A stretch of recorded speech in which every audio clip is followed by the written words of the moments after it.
Hello दोस्तों, तो एक बार फिर से मैं तो आप सभी का एचके पॉइंट में स्वागत करता हूं। और हम पढ़ रहे थे कक्षा 12 होते विज्ञान में। क्या पढ़ रहे थे?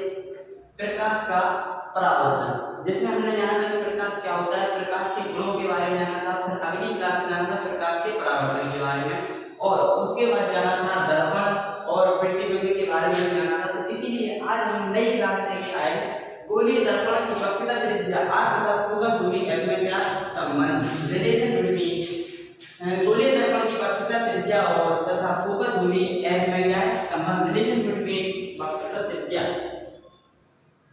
जब दर्पण का द्वारा वक्रता त्रिज्या की अपेक्षा क्या होता है, छोटा होता है। जब दर्पण का द्वारा वक्रता त्रिज्या की अपेक्षा छोटा होता है तो फोकस दूरी, तो दर्पण की फोकस दूरी क्या हो जाती है, वक्रता त्रिज्या की आधी हो जाती है। तो फोकस दूरी क्या हो जाती है, वक्रता त्रिज्या की आधी हो जाती है। तो m बराबर r अपॉन 2। इसमें सबसे इंपॉर्टेंट जो डेरिवेशन होने वाली है, ये डेरिवेशन इंपॉर्टेंट होने वाली है। जो सबसे इंपॉर्टेंट है इसका डायग्राम, क्या है डायग्राम, सबसे इंपॉर्टेंट है इसका डायग्राम। पूरी डेरिवेशन डायग्राम पर सॉल्व होगी। तो सबसे पहले डायग्राम एनालिसिस करते हैं। फिर ये परावर्तक फ्रंट, क्या है गोलीय दर्पण का परावर्तक फ्रंट। यहाँ पर कोई वस्तु रखी है जो दर्पण से टकराकर हमें प्रतिबिंब कहां पर दिखाई देगा, यहाँ पर। तो वक्रता केंद्र यहाँ पे ये बिंदु P है, ठीक है। ध्रुव बिंदु P क्या है, ध्रुव है। तो टाइम वेस्ट किए बिना हम क्लास को शुरू करते हैं।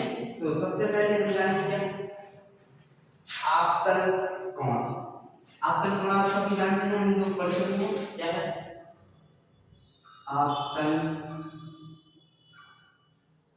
कोण, क्या है कोण ए बी सी, कोण ए बी सी, यहाँ तक कोण ए बी सी, आपतन कोण आई। और परावर्तन कोण,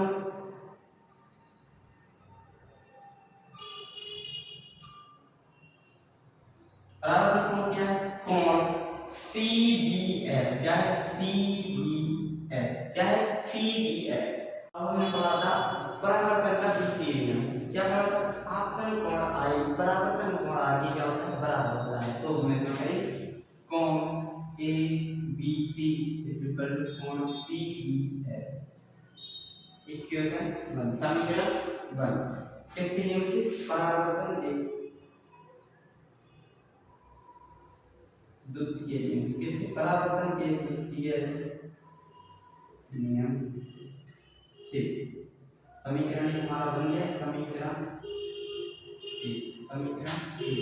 अब चित्र द्वारा हम जानते हैं एकांतर कोण। एकांतर कोण क्या हो जाएगा, कोण ए बी, कोण ए बी सी, कोण A B C equal to कोण बी सी एफ, क्या है कोण बी सी एफ। जैसे एकांतर कोण है, एकांतर कोण से समीकरण हो जाएगा 2, क्या हो जाएगा समीकरण 2। अब समीकरण 1 व 2 की, समीकरण 1 व 2 की तुलना, क्या करेंगे, तुलना करेंगे, करते हैं। क्या हो जाएगा, कोण A B C equal to कोण सी बी एफ, और कोण ए बी सी मतलब ये दो समान है, ये दोनों आपकी क्या जाएगा, कोण C B F equal to कोण बी सी एफ, क्या जाएगा कोण C B F equal to कोण बी सी एफ। समीकरण 1 और 2 की समीकरण की तुलना करने पर अब कोण सी बी एफ, क्या है कोण सी बी एफ, ये कौन बनता है, कोण C B F equal C B F, कौन सा होगा ये वाला। और एक और कोण है कोण B C F, B C F. अब क्या बन जाएगा, ये पूरा बन गया, क्या बन गया, त्रिभुज बन गया, त्रिभुज बन गया। ये क्या बन गया, पूरा त्रिभुज बन गया।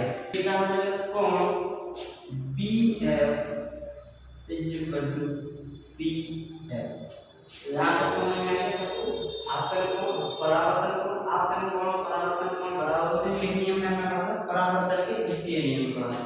कोण A B C equal to कोण बी सी एफ किसके नियम से, एकांतर कोण, किस नियम से, एकांतर कोण से। समीकरण 1 और 2 की तुलना करने पर, समीकरण 1 की तुलना करने पर क्या है, कोण C B F equal to कोण बी सी एफ। अब इनको भुजा अगर देखो, जे एक भुजा ये हो जाएगी और एक भुजा ये हो जाएगी। अगर त्रिभुज की त्रिभुज के समान कोणों की भुजा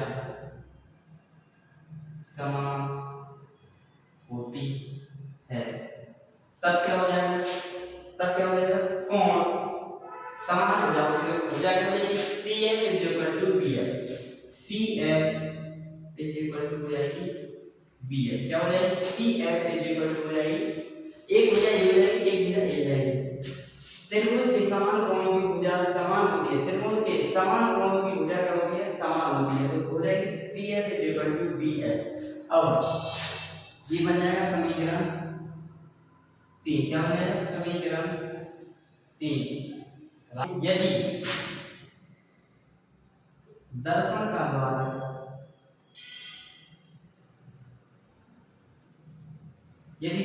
द्वार छोटा है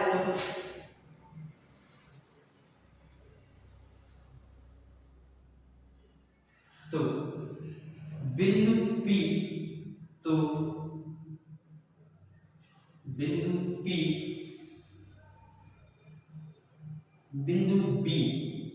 बिंदु P के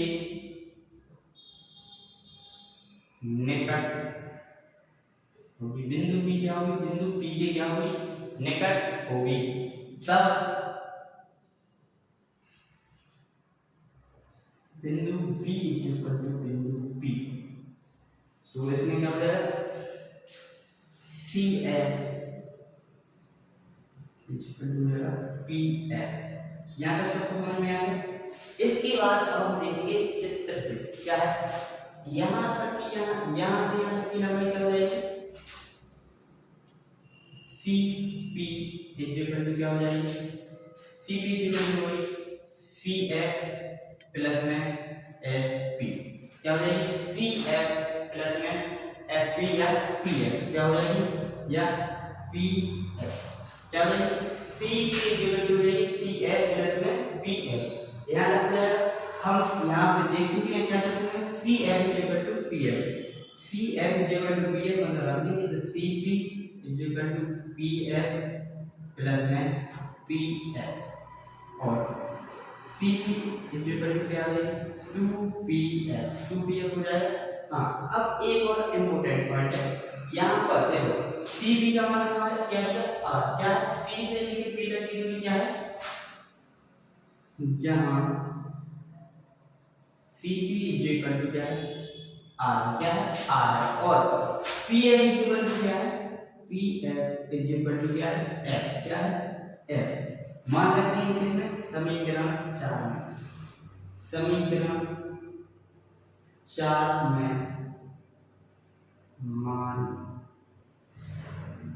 रखने पर समीकरण 4 में मान रखेंगे CP इक्वल टू 2PF। इसमें CP क्या है? R इक्वल टू 2 और PF की जगह F। तो क्या हो जाएगा?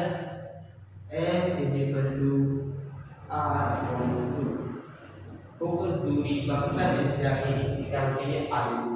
तो हमने आज क्या जाना? गोलीय दर्पण की वक्रता त्रिज्या R तथा फोकस दूरी का संबंध हमें एक फॉर्मूला से करना था, हमने कर दिया। पूरी डेरिवेशन हो गई है। एक बार फिर से रिकॉल कर लेते हैं। जब दर्पण का द्वार वक्रता त्रिज्या की अपेक्षा क्या होता है? छोटा होता है, तो दर्पण की फोकस दूरी क्या होती है? वक्रता त्रिज्या की क्या होती है? R होती है। F बराबर R/2। इसमें बताया कि सबसे इंपॉर्टेंट क्या होने वाला है? चित्र। तो ये चित्र बहुत ही इंपॉर्टेंट है, इसी पर पूरी डेरिवेशन सब होने वाली है। तो आपतन कोण क्या है? कोण ABC। परावर्तन कोण क्या है? कोण CBF। और समीकरण आपतन कोण परावर्तन कोण बराबर हमने किसके अंदर पढ़ा? परावर्तन के दूसरे नियम में नहीं पढ़ चुके हैं। कोण ABC इक्वल टू कोण CBF ये क्या है? एकांतर कोण से पढ़ा। समीकरण 1 और समीकरण 2 की तुलना की क्या है? कोण CBF इक्वल टू कोण BCF। इसमें हमारी भुजा आ रही है। चलो इसकी समान कोणों की भुजा समान होती है, मतलब CF इक्वल टू क्या होगी? BF। यदि दर्पण का द्वार छोटा है तो बिंदु P के क्या होगी? निकट होगी। बिंदु P के निकट होगी, मतलब हम मान सकते हैं कि बिंदु P और बिंदु P क्या है? बराबर है। ठीक है। अब यहाँ पे समझ में आया। इसके बाद आता है यहाँ पे पूरा डायग्राम।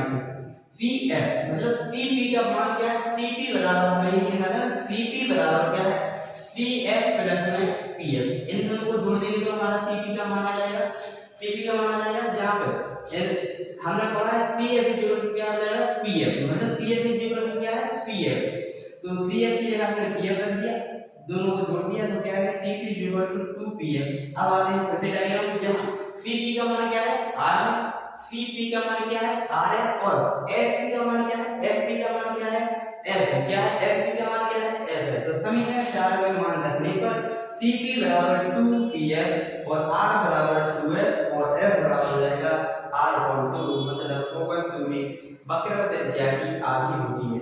अच्छा, यदि आपको डेरिवेशन अच्छी लगी हो तो हमारे YouTube channel SBI study point को लाइक, कमेंट और सब्सक्राइब करना बिल्कुल भी ना भूलें, क्योंकि क्वालिटी कंटेंट आपको एक ही जगह मिलने वाला है जो है एसबीआई स्टडी पॉइंट।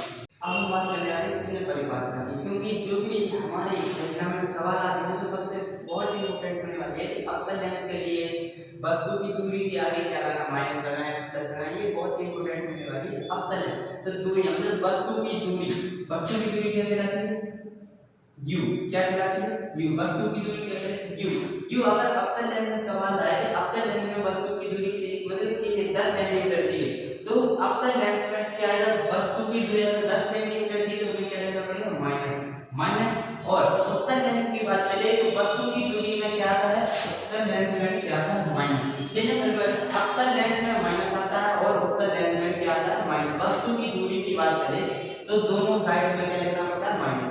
अगर प्रतिबिंब की दूरी की बात चले मतलब v, प्रतिबिंब की दूरी की बात चले तो अवतल लेंस में क्या आता है, अवतल लेंस में आता है माइनस, क्या आता है माइनस, और उत्तल लेंस में क्या लिखना पड़ेगा प्लस। क्या है, अगर उत्तल लेंस की बात चल रही है और प्रतिबिंब की दूरी बताई है तो क्या होता है प्लस होता है, और अगर अवतल लेंस की बात चल रही है और प्रतिबिंब की दूरी की बात चल रही है तो माइनस करना पड़ेगा। फोकस दूरी क्या है f, क्या है फोकस दूरी क्या है f में क्या है अवतल लेंस में क्या चल रहा है माइनस और उत्तल लेंस में क्या आएगा प्लस, क्या आएगा प्लस, और वक्रता त्रिज्या r, वक्रता त्रिज्या r है। अवतल लेंस में अगर वक्रता त्रिज्या की बात चल रही है क्या चल रहा है माइनस, क्या आएगा माइनस, और वक्रता त्रिज्या अगर उत्तल लेंस की बात चल रही है तो क्या चल रहा है प्लस। ये हमारे सवाल करने के लिए बहुत इंपॉर्टेंट होने वाली है चिन्ह परिवार का। क्या है चिन्ह परिवार का, अब हम देखने वाले हैं वक्रता त्रिज्या और फोकस दूरी के संबंध में फॉर्मूला जो हमने पढ़ा था उस पर कुछ न्यूमेरिकल मतलब सवाल देखने वाले हैं। तो उसके बाद हमने पढ़ा था चिन्ह परिवार का भी पढ़ लिया है, तो चिन्ह परिवार का भी इसमें यूज मिलने वाला है। यदि अवतल दर्पण की फोकस दूरी हमने पढ़ा था कि फोकस दूरी अवतल दर्पण की किस में आती है, अवतल दर्पण की बात चल रही है और फोकस दूरी की बात है तो किस में आती है माइनस में, किस में आती है फोकस दूरी,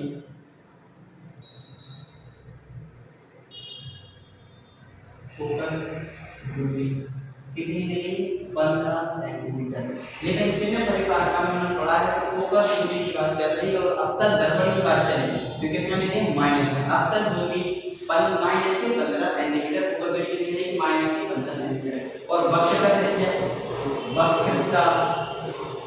त्रिज्या क्या है वक्रता त्रिज्या क्या हो जाएगी निकालना, वक्रता त्रिज्या निकालना है। लेकिन हमने पढ़ा है अवतल दर्पण की वक्रता त्रिज्या भी किस में आती है माइनस में आती है। चिन्ह परिवार का हमने पढ़ा कि वक्रता त्रिज्या भी किस में आती है। अब हम फॉर्मूला हम जानते हैं, क्या जानते हैं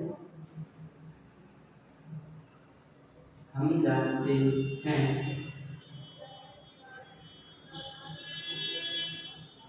फोकस दूरी बराबर क्या है वक्रता